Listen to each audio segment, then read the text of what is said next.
welcome back to my kitchen. Today I'm making salsa.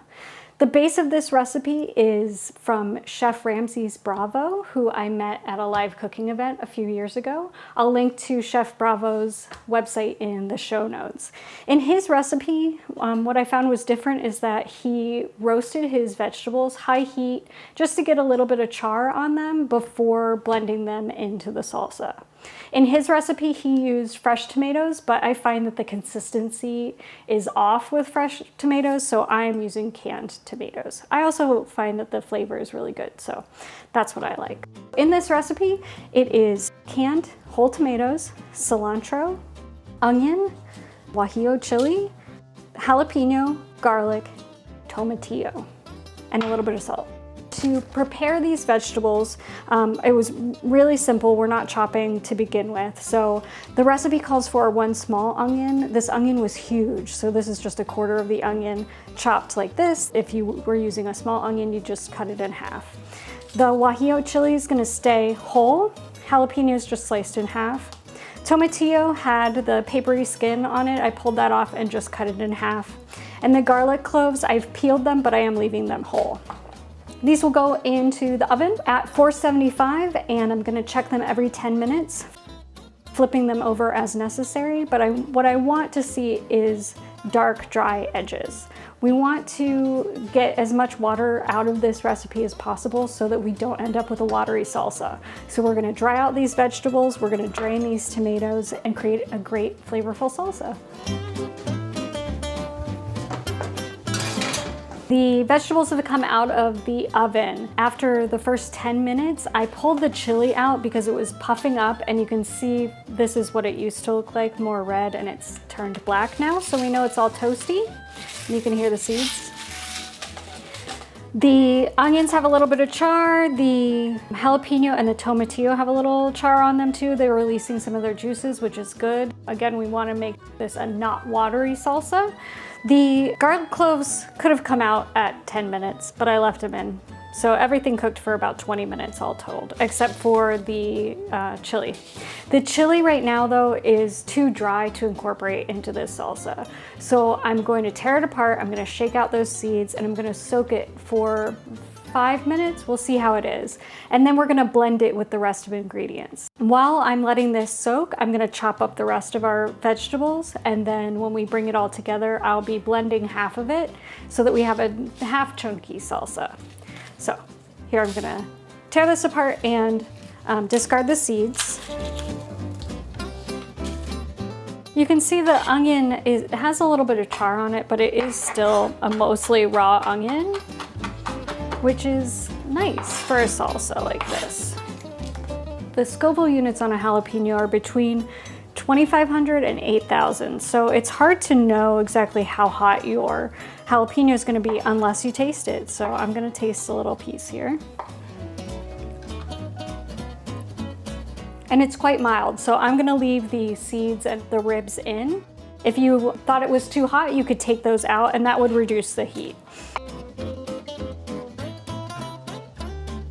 While this is a tomato salsa, we are using tomatillos in this recipe, and the reason for that is because the tomatillos have a viscous texture to them that really works nicely when you are trying to make a drier salsa. It binds everything together and makes it a smooth sauce-like consistency. So you can see that there's liquid in this here. It is liquidy, but it's not watery. That is all flavor there. And then the garlic cloves. And then the tomatoes. The tomatoes again have been drained, and I pulled the seeds out of them, but you can see there's still a little bit of water left in there.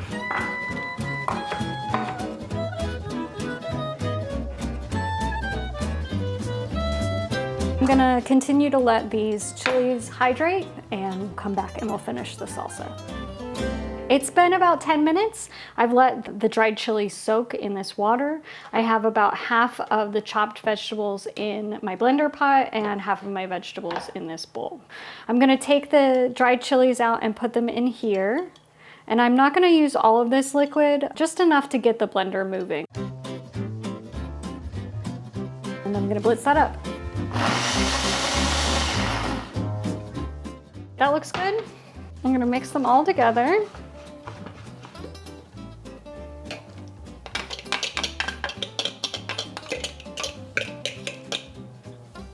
And I'm gonna add the fresh cilantro. It's about a tablespoon chopped cilantro. If you don't like cilantro, you can leave it out.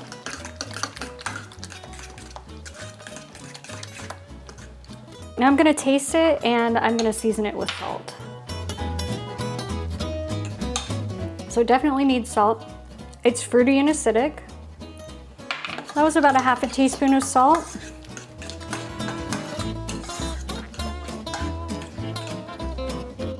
That tastes great. Let's bring Sarge out to taste the final recipe.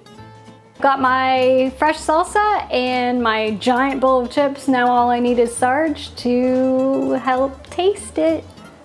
Did someone say salsa?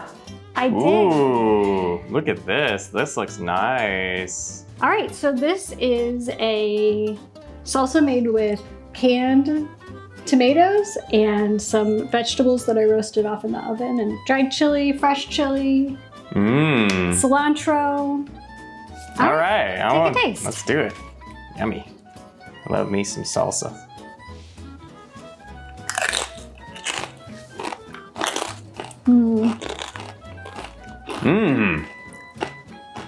I like the smokiness in there.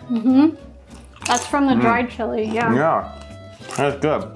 I like the chunkiness, and I like also the fact that it's not all chunky, but it's not all watery. You know, like sometimes salsa gets kind of watery. Yeah. That's good. Yep. I'd make this spicier for me, but this is a delicious salsa. Well, we'll see what it turns out like tomorrow. After the salsa sits for a little while, the flavors could change, and maybe we'll adjust with some salt, maybe some more heat. Okay? Nice. All right. I could eat this all night.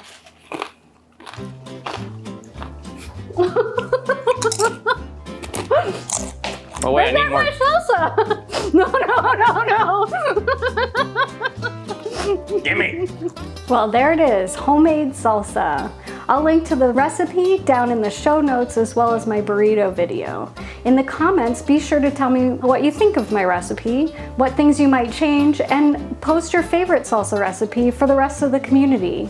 Be sure to like, subscribe, and ring the bell so that you're notified the next time I make a recipe video or once a month cooking plan. You'll see me, Meg, here in my once a month kitchen next time.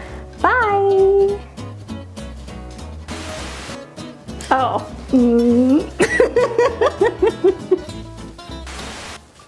Okay. I have salsa in my teeth.